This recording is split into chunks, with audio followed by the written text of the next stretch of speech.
दोस्तों, आपका स्वागत है गुरुकुल ऑनलाइन क्लासेस में। तो कैसे हैं आप लोग? उम्मीद करते हैं आप लोग अच्छे होंगे।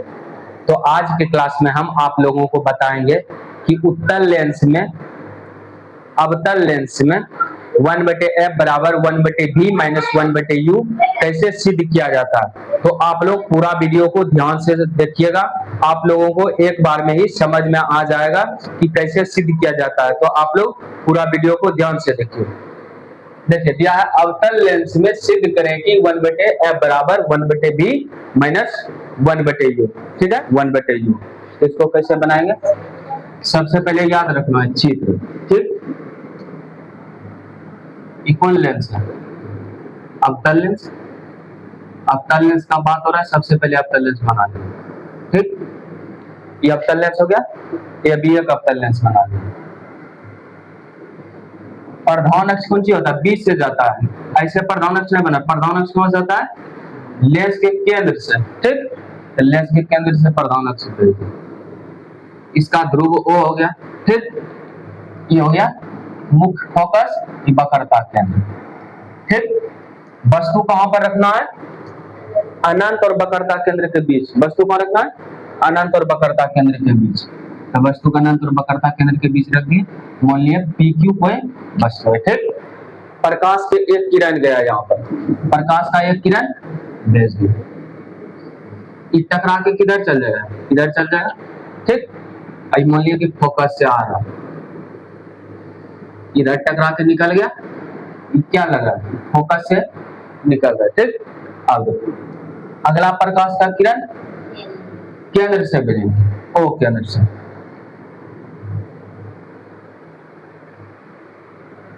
कहां पर कटा? यहां पर कटा ना।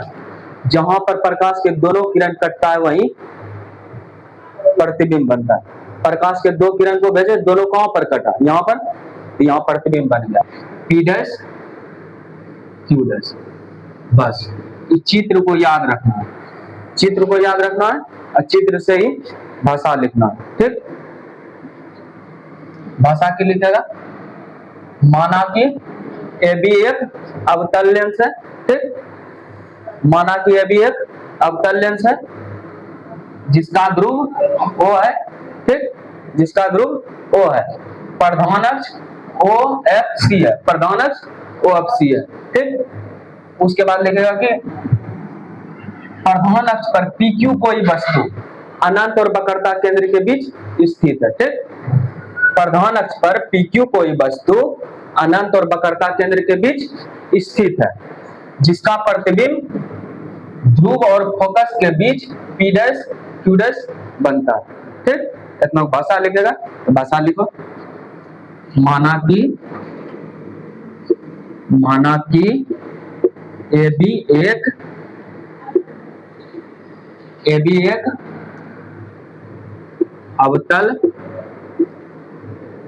अवतल लेंस है जिसका ध्रुव O है। प्रधान अक्ष पर PQ कोई वस्तु, प्रधान अक्ष पर PQ कोई वस्तु लंबवत खड़ी है, लंबवत खड़ी है जिसका प्रतिबिंब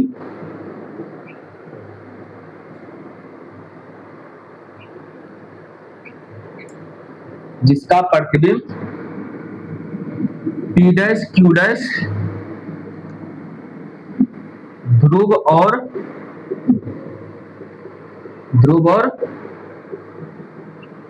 फोकस के बीच बनता है। ध्रुव और फोकस के बीच बनता है। सबसे पहले चित्र याद रखना है, उसके बाद चित्र को देखकर ही भाषा लिखना है। भाषा को रटना है, भाषा चित्र से लिखना है। माना कि AB एक अवतल लेंस है जिसका ध्रुव O है। प्रधान अक्ष पर PQ कोई वस्तु लंबवत खड़ी है जिसका प्रतिबिंब P डैश Q डैश ध्रुव और फोकस के बीच बनता है। सबसे पहले तुमको चित्र ही याद रखना होगा, चित्र याद रहेगा तब ये बनेगा, नहीं तो नहीं बनेगा। याद रखना पड़ेगा कि अवतल लेंस में 1/f सिद्ध करने के लिए कौन सा चित्र बनता है, और उत्तल लेंस में भी बता दिए, तो उत्तल लेंस में कौन सा चित्र याद रखना होता है। ठीक, उसके बाद इतना भाषा लिख लिया ना। जैसे उत्तल लेंस में दो बताया था ना कि दो त्रिभुज होता है, दोनों त्रिभुज में जाना, इतना हम याद रखना कौन कौन त्रिभुज में जाना। देखो ये बड़ा वाला त्रिभुज है ना, पी पी ओ क्यू बड़ा वाला है। आए देखो यहाँ पर एक छोटा है ना, ये छोटा वाला त्रिभुज है, P dash O Q dash है ना। तो पहला पी ओ क्यू, अगला P dash O Q dash. उसके बाद ये दोनों समरूप कर लेना। ठीक, समरूप करने के बाद जैसे बताए तो ऊंचाई लेना, उससे ऊंचाई ले लेना, आगे बताएंगे। उसके बाद देखो कौन त्रिभुज में जाना है, इसको मिलाओ। आया मान लो कि ये बिंदु कौन सी है, एम, ये बिंदु कौन सी मान लिए, एम। ठीक, उसके बाद कौन त्रिभुज में जाना है, M O F, M O F. उसके बाद ये छोटा वाला आगे में त्रिभुज है ना, F P dash Q dash. अगर समझो कौन कौन त्रिभुज को समरूप करना है, यही याद रखना पड़ेगा कि सबसे पहले चित्र को याद रखना है। ठीक, उसके बाद भाषा चित्र को देख के लिखना है, फिर चित्र में याद रखना कौन कौन त्रिभुज को समरूप करना है।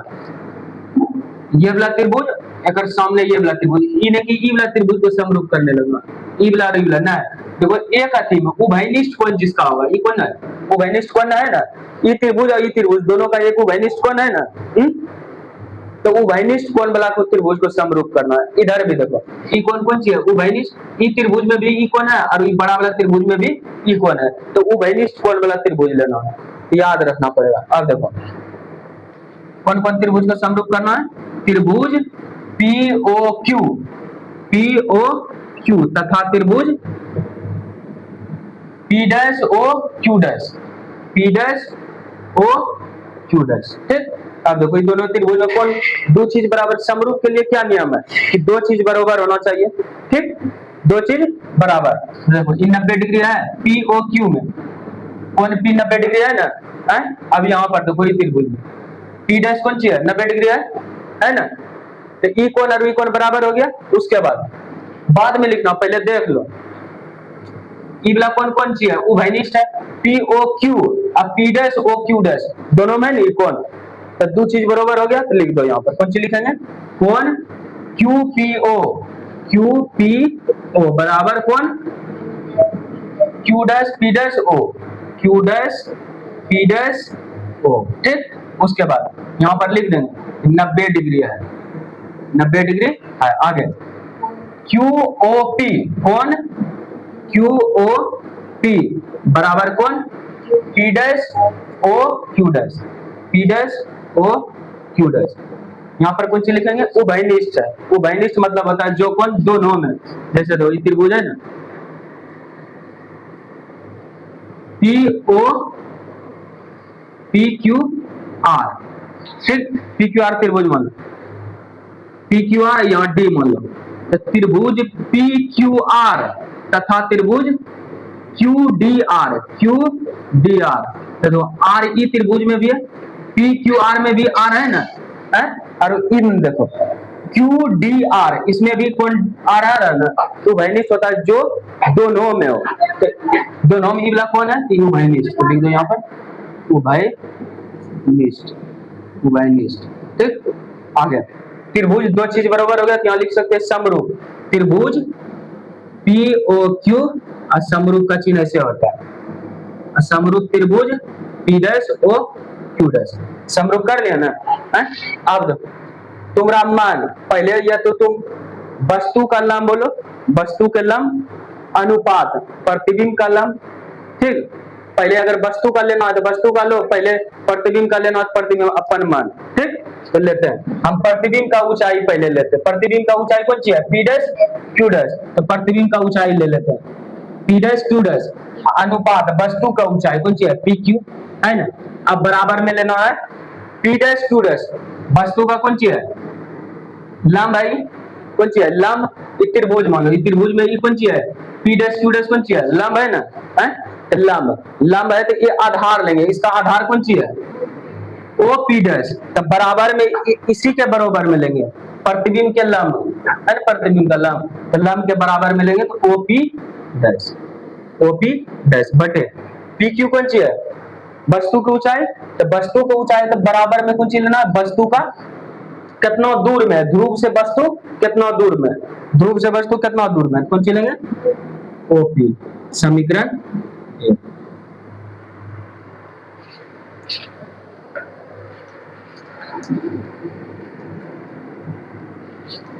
अब देखो आगे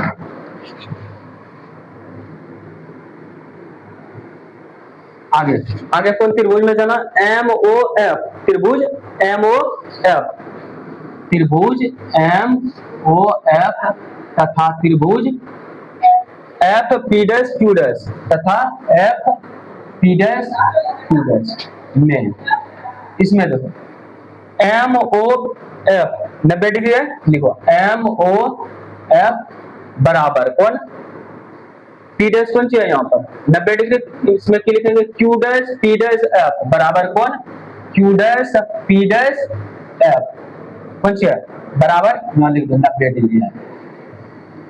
आगे कौन एफ दोनों में उभयनिष्ठ, लिखो यहाँ कौन सी लिखा एम एफ ओ, कौन एम एफ ओ बराबर कौन P dash F Q dash, P dash F Q dash कौन सी है उभयनिष्ठ, उभयनिष्ठ, उभयनिष्ठ है, दोनों बराबर हो गया, दो चीज को बराबर करने त्रिभुज में कौन सी हो गया, समरूप हो गया। अब समरूप जब हो गया तो इसमें कौन सी लिखेंगे, लंब लेंगे, यहाँ पर पहले देख लो यहाँ कौन सी ऊपर में लिया है, प्रतिबिंब का ऊंचाई ना, यहाँ पर भी प्रतिबिंब का ऊंचाई लेना है, क्या लेना है प्रतिबिंब का ऊंचाई, प्रतिबिंब का ऊंचाई कौन सी है पी डैश क्यू डैश, प्रतिबिंब का ऊंचाई कौन सी है पी डैश क्यू डैश, यहाँ लो पी डैश क्यू डैश बटे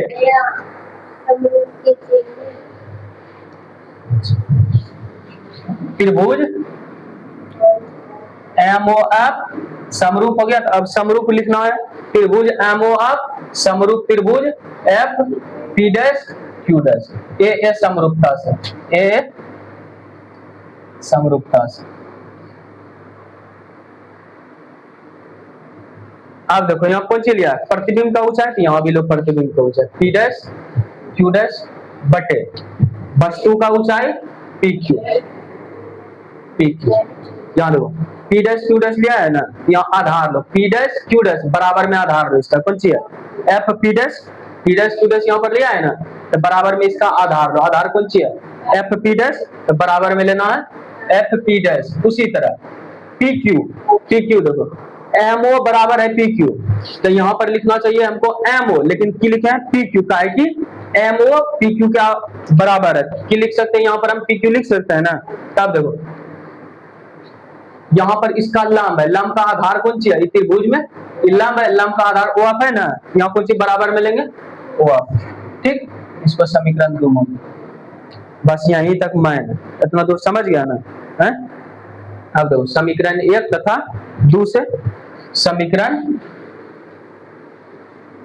1 तथा 2 से, समीकरण 1 तथा 2 से, समीकरण 1 में देखो LHS बराबर है ना, LHS और दोनों का LHS कौन सी है, समीकरण 1 तथा 2 का LHS कौन सी है बराबर है पी डैश क्यू डैश बटे पी क्यू बराबर पी डैश क्यू डैश, ठीक, तो RHS भी आपस में की बराबर होगा, तो RHS को बराबर करो, बराबर ओ पी डैश बराबर कौन सी होगा ओ पी डैश बटे ओ पी, अब बराबर कौन सी होगा इसका RHS एफ पी डैश बटे ओ, ठीक। अब देखो यहाँ पर देखो ओ पी डैश की लिख सकते हैं, प्रतिबिंब की दूरी है कौन सी है प्रतिबिंब की दूरी, तो प्रतिबिंब की दूरी कौन से सूचित करते हैं भी से, और ओ पी वस्तु की दूरी है तो यू सूचित कर देंगे वहां पर, लेकिन एफ पी डैश को कुछ लिख सकते हैं नहीं लिख सकते हैं, एफ पी डैश को कुछ नहीं लिख सकते हैं, इसको बदलो,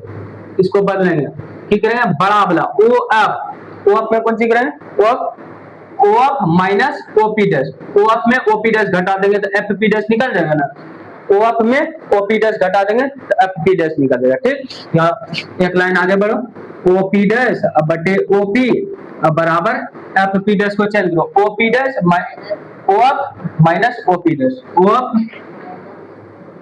ओपी डैश, नीचे ओ अप रहने। अब देखो, अब यहाँ चिन्ह परिपाटी लगाना की बताए थे, ध्रुव से इधर की दूरी की होता है माइनस, ध्रुव से इधर माइनस लेना, ध्रुव से इधर प्लस, ध्रुव से इधर माइनस, ध्रुव से इधर प्लस। अब देखो ओपी डैश ध्रुव से किधर है, इधर ना है, कौन सी लेंगे इधर माइनस माइनस, और ओपी डैश कौन सी है, प्रतिबिंब की दूरी, प्रतिबिंब की दूरी कौन सी लिखते हैं, बी से, बी लिखते। ओपी कौन सी है, वस्तु की दूरी, ओपी वस्तु की दूरी माइनस यू, ठीक। आगे वो आप कौन सी है, फोकस दूरी, ओ एफ, फोकस दूरी है ना, माइनस एफ, फोकस दूरी कौन से सूचित किया जाता है, एफ से। अब माइनस यहाँ पर हो जाएगा एफ, फिर माइनस है, माइनस आने ओपी डैश, ओपी डैश कौन सी है, प्रतिबिंब की दूरी, अब प्रतिबिंब की दूरी को बी से सूचित किया जाता है, तो माइनस पहले से है, आप ओपी डैश का माइनस लेना, यहाँ ध्यान देना, माइनस यहाँ से पहले है, ओपी डैश का माइनस भी होता है, ये ब्रैकेट में ले लेना। आगे ओ अप कौन सी है, फोकस दूरी को एफ से सूचित किया जाता है, माइनस अप, ठीक। बस इसको सोल्व करो, आंसर आ जाएगा। देखो माइनस अब माइनस ऊपर नीचे कट जाता है, प्लस, खत्म, ठीक। अब v बटे u अब बराबर माइनस अप है, माइनस माइनस कौन सी हो जाएगा, प्लस b अब बटे f माइनस अप। अब देखो कोनों कोनी गुणा करो, कोनों कोनी गुणा करेंगे कौन सी हो जाएगा, माइनस बी एफ, कोनों कोनी गुणा करेंगे तो कौन सी हो जाएगा, माइनस बी एफ बराबर माइनस बी एफ, और उसके बाद u गुना एफ कौन सी हो जाएगा, minus plus minus minus U F, और उसके बाद u गुना b प्लस यू बी, ठीक। इतना दूर तक कर लिया ना। उसके बाद की बताए LHS तथा RHS दोनों तरफ UBF से भाग देने पर, LHS तथा RHS दोनों तरफ UBF से भाग देने पर, दोनों तरफ UBF से भाग देने पर भाग दो, BF बटे UBF बराबर माइनस UF बटे UBF प्लस UB बटे UB, अब काटो, VF से VF खत्म, VF से VF खत्म, उसके बाद UF से UF खत्म, उसके बाद UB। अब देखो यहाँ कौन सी बची है, माइनस 1 बटे U बराबर माइनस यहाँ पर 1 बटे B और प्लस 1 बटे F। अब इसको सीधा करके हमको क्या निकालना है, 1 बटे F निकालना है ना, तो 1 बटे F को इधर रहने दो, बराबर इधर 1 बटे F रहने दो, 1 बटे B कौन सी है माइनस में, इधर कौन सी हो जाएगा प्लस में, कौन सी हो जाएगा 1 बटे B, अब माइनस 1 बटे U पहले से है ना, तो इसको लिख दो माइनस 1 बटे U, इसको सीधा करके लिख दो 1 बटे F बराबर 1 बटे B माइनस 1 बटे U।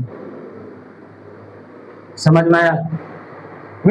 अगर तुम पहला अगर बढ़िया से समझ लिया, दूसरा सेम है ना, पूरा सेम, खाली कौन सी करना याद रखना है कि चित्र, तुम कि चित्र वहां पर कौन सी होगा, तुम चित्र भूल जाएगा, समझा, वहां पर कौन सी करेगा, चित्र तुमको याद ही नहीं रहेगा चित्र कौन है। तो सबसे पहला चित्र याद रखना, उसके बाद कौन कौन त्रिभुज में हमको जाना है, अब वो त्रिभुज लेना जिसमें दो चीज बराबर हो, जैसे देखो ये त्रिभुज में 90 डिग्री है, अरे 90 डिग्री, आई कौन सी है उभयनिष्ठ, तो दो चीज बराबर हो जाएगा ना। और उसी तरह अगर मान लो ई ने लिया तुम ई लिया, ये 90 डिग्री तो बराबर हो जाएगा, एक कौन तुम बराबर कर रहे, लेकिन दूसरा ही बराबर है, दूसरा कौन कोनो बराबर नहीं ना, तो उभयनिष्ठ बुला लेना है, ये कौन उभयनिष्ठ, तो याद रखना, ठीक। उसके बाद ये त्रिभुज है ना उभयनिष्ठ बुला, छोटा सा त्रिभुज, ठीक, तो याद रखना।